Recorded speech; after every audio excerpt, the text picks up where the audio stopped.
Keravalaisen judon alkutaipaleesta muistuttaa paita judoveteraani Seppo Viiran nurkassa. Yoshi Kais oli japaniksi Keravan toverit. Bodonos perustettiin vasta vuonna 1971.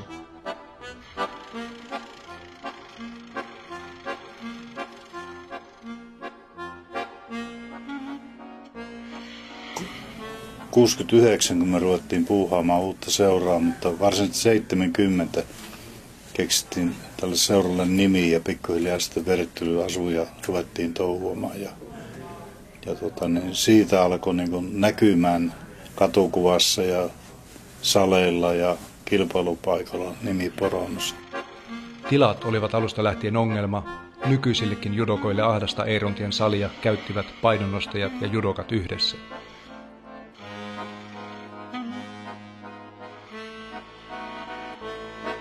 Se oli kyllä niin askeettinen sali, että siellä oli muutamia niinimattoja. Yleensä ne oli keskeltä aina rikki, että ne niinit tuli ulos. Tosiaan ahdas tilat oli silloin. Et jos ajattelee nyt kahteen niin alueeseen on rakennettu, toinen on painonnostotila ja toinen on judotila. Tuohon samaan tilaan siinä voi kuvitella, miten pieni se judo. Ollut muistaakseni 2 tankoa, josta toinen oli semmoinen, että se ei kunnolla pyörinyt mitenkään. Ja yksi penkki, punnaruspenkki ja sitten Seppo teki, siellä oli huonot jalkakykytelineet, mutta Viiran Seppo teki sitten, kun se oli Metoksella hommassa, niin oikein kunnollisesti. Ne on tuolla vieläkin nuo punnaruskäyttölineet.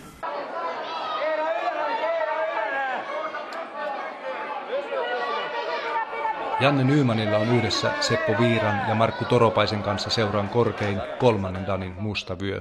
Mä aloitin Eerontiellä niin 1979. No silloin kun mä olin juniori, niin meidän harjoituksethan oli viikon niin aikaisin, ettei punttikarhut ollut herännyt vielä silloin. Se punttisalihan lähti sitten joskus ihan 80-luvun alussa pois. Että se ei ole, itse asiassa mä en ole pitkään ollut judossa niin, että se punttikin oli siellä. Et sitten punttisali siirtyi City-salille.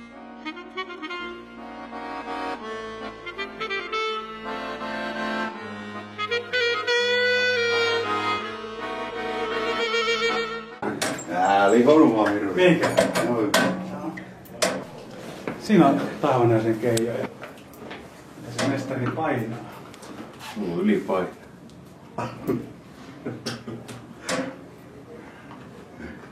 Haistaa ramppu. Aika huikas. No, tässä on hartti. Paljon se vaaka näette? 25 ja 800.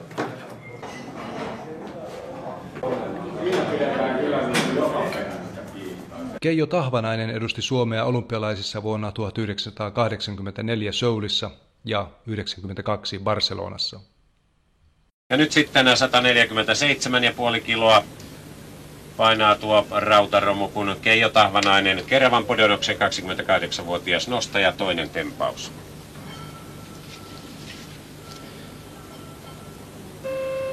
Keijolla on myöskin kovat tavoitteet. Nyt pitäisi antaa näyttöä Euroopan mestaruuskilpailuihin valintoja varten. Ja hyvältä näyttää. Ja hyvältä näyttää.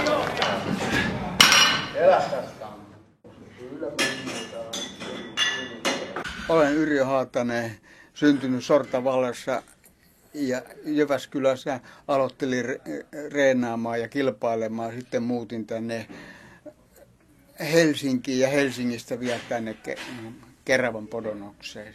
Joo, normaali painonnosto nuorempana niin yleisessä sarjassa niin 7 Suomen mestaruutta ja 2 Pohjoismaiden mestaruutta. Ja siinä ei EM-kisoihin siihen aikaan ei pääse, mutta sitten voimanostossa mä olin yleisessä sarjassa Euroopan mestari 5 kertaa ja hopeata varmaan joku 4 kertaa. Ja niitä on voimanosto. Ja sitten 1 kerran maailmanmestari voimanostus myöskin. Ja sitten tullaan painonnostoon, veteranin painonnostoon takaisin. Tässä oli siinä mä oon ollut 6 kertaa maailmanmestari ja 5 kertaa Euroopan mestari. Ja niitä muita mitaleja sitten en edes muista, niitä on aika paljon. Joka kisassa kyllä on mitalia. Silloin tuli oltua aika tosi hyvä kyllä. Urheilu on antanut Yrjö Haataselle paljon muutakin kuin mitaleita. Kerro vielä, mikä on paras kisakokemuksessa. Joo, se oli tämmöinen, kun Saksassa Euroopan mestaruuskilpailussa löysin tyttöystävän. Ja hän kävi paljon täällä Suomessa ja minun kanssa täytyy täällä salilla treenaamassa. Että vieläkin pidetään meilaillaan viikoittain suurin piirtein. Että se oli tosi kiva kilpailureissu. Seurana Bodonos noudatti maamme virallista ulkopolitiikkaa ja rakensi hyvät ja toimivat idän suhteet jo 70-luvulla.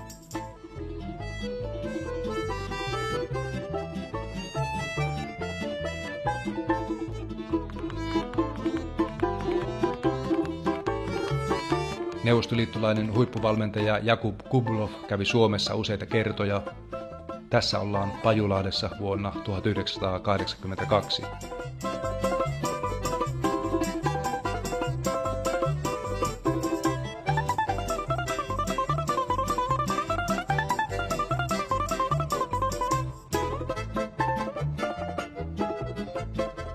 Bodonoksen Seppo Viirakin kävi Neuvostoliitossa oppimassa venäläisten omaa sampopainia. Tässä tosin on menossa ripaskatuokio, paikka ja opettaja tuntematon.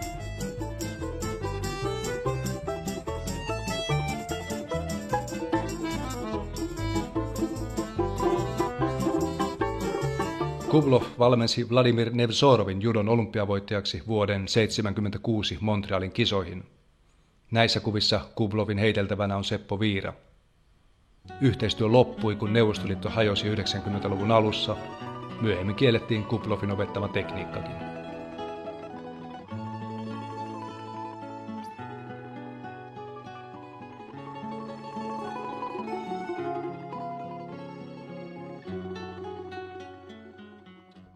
Vielä vuonna 1991 Bodonoksen painonnostokisoihin saatiin tähtivieraaksi neuvostoliittolainen Soulin olympiavoittaja Aleksander Kurlovits. Eli edellisviikonloppuna se nosti Keravalla 240, mutta tässä sillä on 250. Tämä on tosiaan kaksinkertainen olympiavoittaja. Keravalla tuore maailmanmestari keskittyi yleisön hauskuuttamiseen. Tangossa notkuu 200 kiloa rautaa.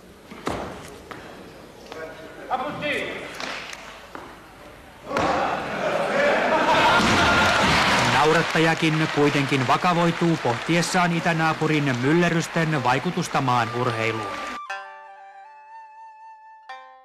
Bodonoksen hyvät idän suhteet jatkuivat 2000-luvulla. Nyt mentiin vielä kauemmas. Vuonna 2003 Tomi Jaakkola matkusti Japaniin hakemaan judo-oppia lajin pyhätöstä Kodokanin judoinstituutista. Se on se hieno asenne ja se suhtautuminen siihen judoon ja minkälainen se arvostus sillä judolla on siellä. Ja se, että kuinka paljon ne tekee töitä sen eteen ja se yliopistojärjestelmä ja se kaikki siellä, se on niin ammattimaista toimintaa. Niin se on aika outoa, kun täältä Suomesta menee harrastetoiminnasta sinne ja kaverit tekeekin sitä ihan täyspäiväistä. Se on hämmentävää. Paljon peloteltiin, että kovat on randorit ja kyllähän ne piti paikkansakin. Sitten kun siinä on se aikaero juttu vielä ensimmäistä kertaa, niin senkin kanssa sopeutuminen on aika hankalaa. Jälkikäteen ajateltuna niin on se paras paikka, missä mä oon judoa ikinä harjoitellut.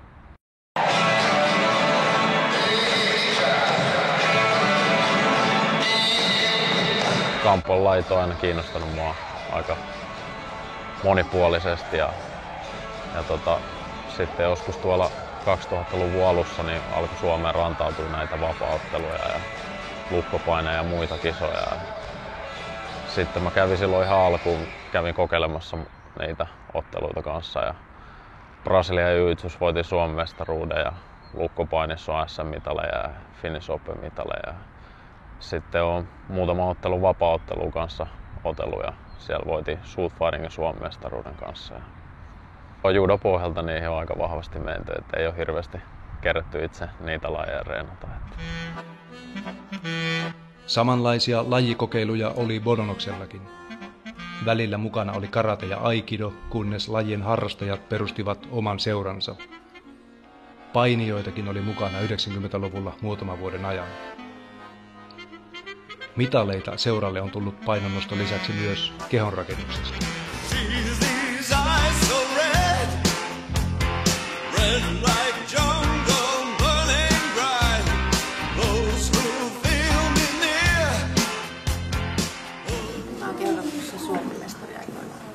Okei.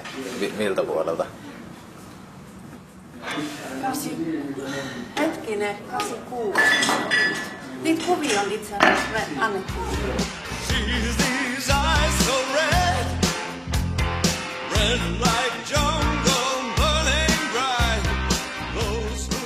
Anni lähti kautta. Älä lähde, Anni kautta.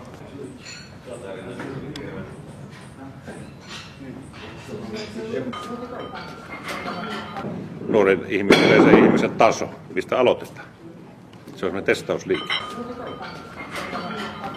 No, kyykyssä pitää huomioida, että koko vartalo on semmoinen kokonaisuus, eli niin sulla pysyy se tietty puristus siinä koko ajan, eli jännität vatsan kyljet, pidät ryhdin hyvänä. Ja sitten painonnostoa silmällä pitää, kun tämä on semmoinen räjähtävä laji, että kun menet kyykkyyn, tutku turpolla ylös, eli siltä haittaa sitä tehoja sitten. Eli saadaan just niin meidän lajin ominainen se räjähtävä voima esille. Eli vartalon kokonaisvaltainen hallinta tässä kyykyssä, eli se pystyy ruoton kasassa. Mutta ei saa mitään semmoisia niksahduksia ja muita. Se on niin tärkeää. Vatsaliikkeet on semmoinen olennainen osa myös tätä meidän lajia, että niin ne pitää olla kunnossa. Silloin kun minä olet vatsalihakset, kun lauantai-maskara pötkyt, niin silloin tanko pysyy hyvin rinnalla ja on semmoinen tukeva tuhti olo ja ennaltaehkäisee myös sitä niin kaiken näköisiä vaurioita tuolla on. Ja sittenhän se on, kun painonnosto on, niin laji, missä käytetään selkää paljon, niin tämä auttaa balansoimaan sitten tämä vatsalihas sitten sitä selän jännityksiä. Se on semmoinen, ja joka lajissa niin vatsa on erittäin tärkeä, joka päivä niin pyritään harjoittamaan. Ja monipuolisesti. Täällä on vain yksi esimerkki, mutta mahdollisimman monipuolisesti. Ryhtiä pitää olla. Niin. Rinta ulos. Mellarimen näyttää mallia. Bodonoksen Juhani Tossavainen opetti painonnoston erinomaisuutta koko kansalle MTV3 aamulähetyksissä. Tangon ei aina välttämättä tarvitse painaa niin paljon. Juhanikin on tästä ketjujumpannut joka aamu ja parin viikon ajan täällä Huomenta Suomessa. Ja mitenkä selkä voi? Selkä voi erinomaisen hyvin, että kyllä huomaa, että aivan tällainen 5 minuuttiakin aamulla niin tekee oikein hyvää. Keppijumpa, se on hieno laji ja sillä se hyvin painonnoston omainen ja siitä on helppo lähteä. Jos mä ajatellaan näitä meidän pikkupoikia ja sellaisia, niin keppijumpan kautta on hyvä lähteä painonnostoon. Ja siniviiva siihen siintää silmiin. On niin kuin Teemu Selänteet ja ne tuli lajin piiriin, eli se opetti keppijumpan kautta heille painonnostoa ja he saivat kovia tuloksia sitten kiekossa ja olivat sitä mieltä, että keppijumppa ja painonnosto on ollut hyvä apu heille. Tää on sikaa. Tiukka. Viimeiset.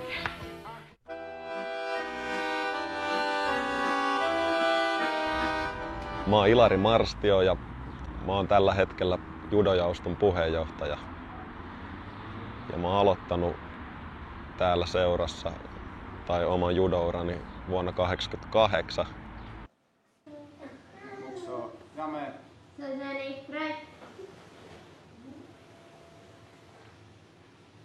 Tänään on harjoituksessa Harakos ja harjoitellaan lonkkatekniikkaa.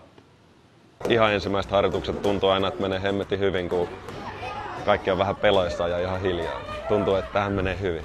Sitten kun ne vähän rentoutuu siellä, niin kilpailu on tosi tärkeä elementti tässä juniorijudossa. Et sen kautta se innostus lisääntyy. Pois siitä! Joo, just toi! Joo, mennä! Hyvä! No, tää lähti siitä, kun mä olin oman pojan kanssa, Tomin kanssa, kiertelin näitä kilpailuja kotimaassa ja ulkomailla. Ja aina vaan näin hienompia kilpailuja. Ja mä ihmettelin, että minkä takia täällä ei ole meillä omaa kilpailua Keravalla. Pyritään niin kuin laatuun, että laatu on meillä ollut aina takeena.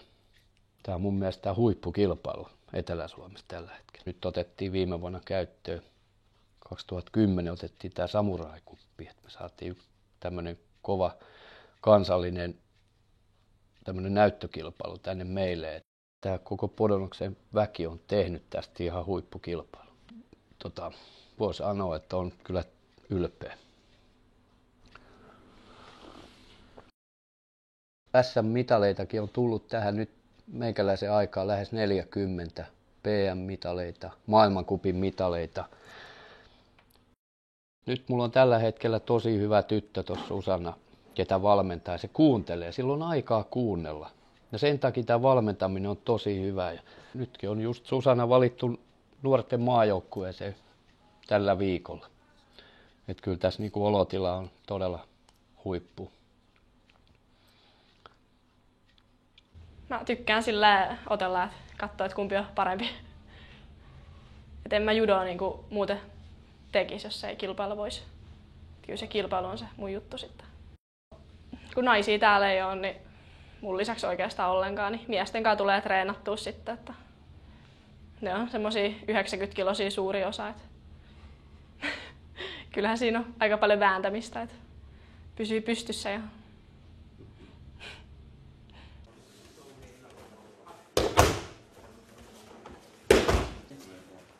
no, mulla on tavoitteet ihan olympialaisiin asti. No, me ollaan Tomin kanssa käyty läpi kaikkea, että miten pitäisi harjoitella ja mitä kaikkea pitää kehittää. Et kun se on kuitenkin se on saanut kokemusta paljon enemmän, kun se on käynyt Japanissa ja kansainvälisissä kisoissa mua enemmän. Niin. Sen 2008 Peking sen karsinan jälkeen niin oli takki aika tyhjä henkisesti ja fyysisesti. Ja totta kai se on aina pettymys. Se oli se iso tavoite ja siihen Pekingiin tehtiin paljon töitä. Ja silloin viimeisenä vuonna niin päästiin jo ihan kohtalaisen hyville sijoituksille siellä ranking-listoilla. Ja silloin oli aika systemaattiseksi alettu sitä harjoittelua viemään eteenpäin ja harjoitusohjelma on kehitetty ja Martti, isä, oli siinä mukana ja sitten Jorma Kivinen oli tullut siihen sitten auttamaan kanssa. Ja no, päivittäin mä katson melkein netistä jotain judovideoja ja mietin, että pitäisiköhän se taas mennä. Kyllä se on aikamoista taistelua. Mä oon lukenut se Pertti Ukkola painikirjan, niin siinä se sanoo se Ukkola, että 4 vuotta menee keskimäärin palautumiseen siitä, kun lopettaa se kilpaura. Että kyllähän valmentaja aina odottaa, että mennään loppuun asti ja samanlaista sopeutumista se on ollut valmentajankin osalta ja sitten vielä siinä, että se on isä-poikasuhde, niin se on vähän läheisempi ja tunteikkaampi suhde totta kai sitten, kun olisi pelkkä valmentaja-urheilijasuhde. Että mä niinku itse en ole vieläkään, vaikka Tomikin lopetti kilpailuuran, mäkään en ole vielä tokentunut siitä ollenkaan, vaikka Tomi sanoo, että hänen pitää tokentua. Ei löydy mitään mittapuuta.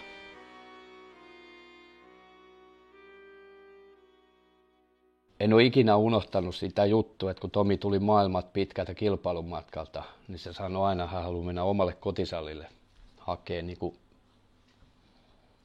niinku psyykettä ja niinku energiaa. Sä tuut sen kovan reissun jälkeen tänne Suomeen ja kotiin, niin se on itse asiassa ihan mukava palata tuohon Eeron tielle.